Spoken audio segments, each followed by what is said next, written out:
He was formerly chairman and CEO of CNN and the editor of Time magazine. He is known to millions of people and to many of you as the author of best-selling biographies of Steve Jobs, Albert Einstein, Henry Kissinger, and going a bit further back in history, Benjamin Franklin.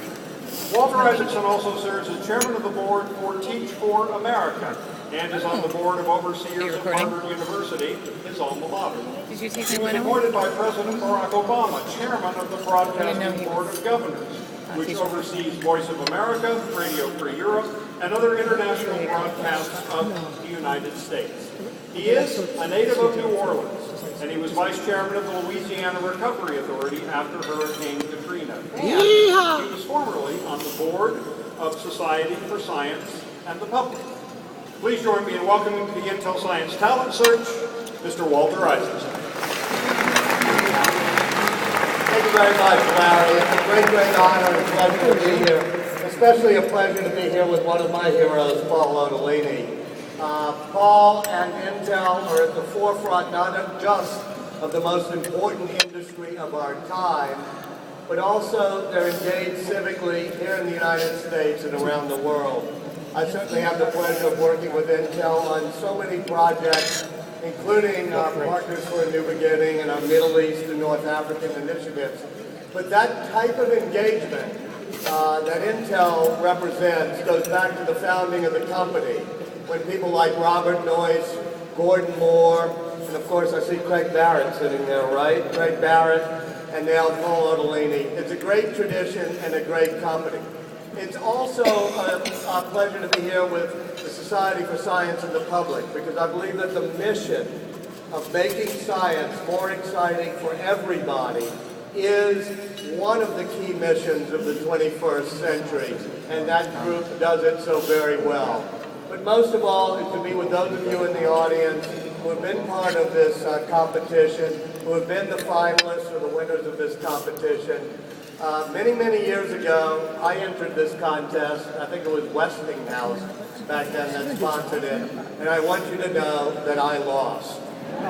This is why I became a journalist. There's a better path ahead for you. I also want to welcome all of you who are part of this competition to the digital revolution. It must be really cool to be born of the digital revolution, because unlike other previous revolutions like the Renaissance or the scientific revolution, you actually know you're part of a revolution. I mean, I don't actually think that, that Leonardo woke up one morning and said, hey honey, it's great to be part of the Renaissance, or Galileo said, oh, it's so great to be part of the scientific revolution, or Franklin saying, oh, I'm so glad I'm part of the Enlightenment. But for you, you're part of a revolution that we can actually feel happening as it progresses. I mean, the digital revolution was born in December of 1947 on a rainy Tuesday afternoon when a group of scientists at Bell Labs figured out that the contraption involving semiconducting material in a paper clip, believe it or not, could actually not only act as an amplifier but as an on-off switch.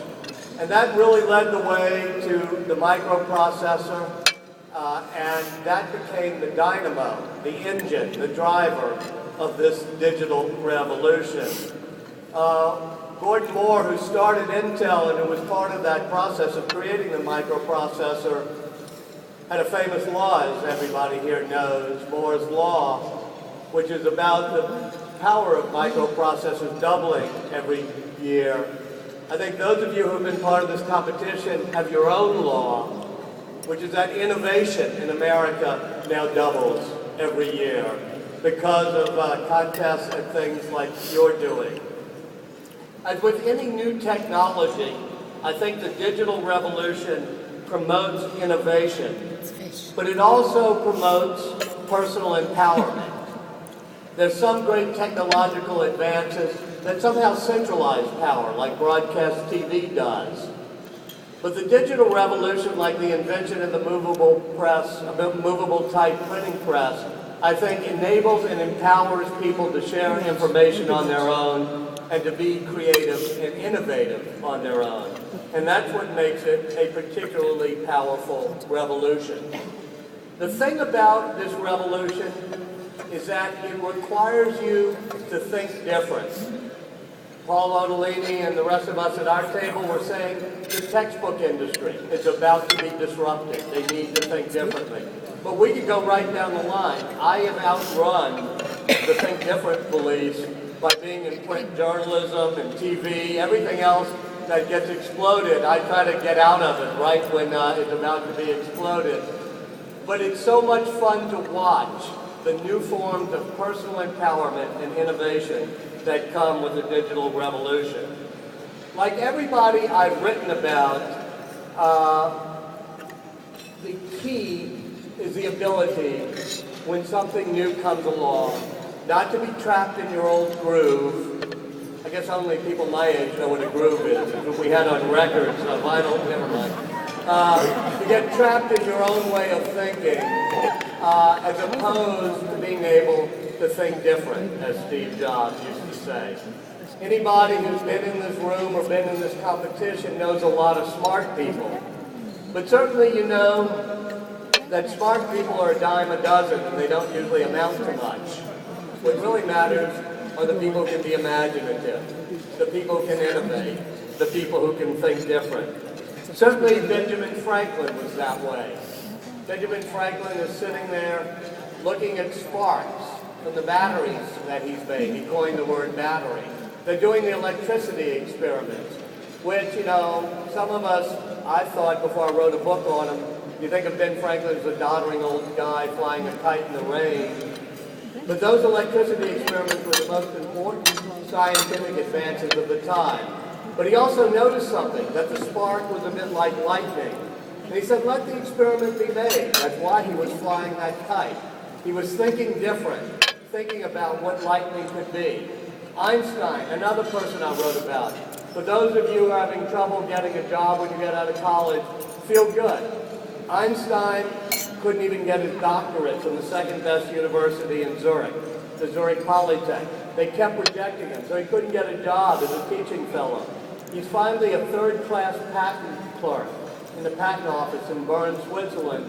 And what he's doing is he's looking at patent applications for synchronizing clocks, distant clocks. All the great physicists of the time are trying to figure out, after the Michelson-Morley experiment and after Maxwell's equation, why is the speed of light always constant, no matter how you're moving? This patent clerk thinks different. He says, well, if you're moving, would synchronize. Two synchronized clocks would not look synchronized to you. So if you're in a different state of motion, time is different for you. And so maybe the speed of light is constant, but time slows down depending on your state of motion. Or time changes. It's relative depending on your state of motion. For those of you who don't get that, just ask the kid at your table who won the award. It was an amazing leap of innovative imagination. And then, of course, I got to write about Steve Jobs. It was a great opportunity for me. He actually called me in 2004 after I'd done Ben Franklin, was just about to finish Albert Einstein. And he took a walk with me and he said, why don't you do my book next? I must admit, I thought, all right, Ben Franklin, Albert Einstein, you. A bit arrogant. But I then thought about it. I didn't realize he was sick at the time. And I watched every industry he had transformed, even now as we're looking, as he transforms television, textbooks, publishing, but he had done it with music, personal computers, digital animation. A guy doing that with a sheer force of will. Somebody who knew how to innovate and think different. When he was sitting there in his garage with his friend Steve Wozniak, they were saying, we understand Moore's Law. It means that these big mini computers will soon be able to make one that you can have at home, that can be your personal computer. They went to the company they were working for, Atari, and tried to convince them. They tried to convince Honeywell and Digital Equipment Corporation, a lot of firms we've not heard of, because all those firms said, no, no, no, we're in our groove, we know what we do, we don't want to think different and do something like that. So in Steve Jobs' parents' garage, they made the Apple computer, and it helped transform things. Throughout his career, this notion of intuition about how do you think different, how do you think out of the box, was what drove Steve Jobs and what has driven all of the entrepreneurs of the digital revolution. Steve dropped out of college, went to India to find his guru. He told me that when he came back, he had learned the limits of all the science he had, the Western empirical thought, he said. He said it also had to be combined with something he saw in India, which was intuition, this notion of soaking up wisdom and then being able to make a creative leap based on intuition. That was one of his secrets, I think. The ability to stand at the intersection of science and creativity. Every single product that he made was at that intersection. I asked him what other entrepreneurs have done it, and he spoke of Intel and many others, especially of Edwin Land. He said at Polaroid. These people knew how to stand, being intuitive about what would be creative while still focusing on what the science and technology could do. I often worry, and this is why I like the Society for Science and the Public, that we've had generations of people who say either I love science or I love the humanities. Benjamin Franklin would have thought you a Luddite if you didn't love poetry and literature and art, but he would also have thought you a Luddite if you didn't love science, if you didn't love botany like he did, if you didn't try to chart the Gulf Stream like he did, if you didn't do science experiments and love electricity like he did.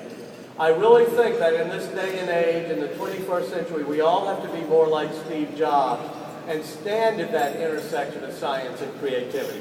To realize that the humanities and the sciences, you can't brag about loving one but not loving the other. They should go together so that we're not just great engineers, we're creative and imaginative engineers. The final thing that Steve Jobs said is his piece of advice. He said it at the end of his commencement speech that he gave, and he said it to me when I was talking to him in my very last interview with him a week and a half before he died. He was lying in bed, and I said, "What is the big piece of advice?" He said, "The same thing I've always said. What was on the back of that last edition of the Whole Earth catalog, the guy hitchhiking down the road with the big thing on top, just saying, stay hungry, stay foolish." That, to me, he said, embodies what we have to do if we're going to be innovators, if we're going to be creative. We always have to think different. We have to say, let's celebrate the misfits and the rebels. Because, as he put it in one of those ad copies he wrote, the people who are crazy enough to think they can change the world are the ones who do. So thank you all very much, and congratulations.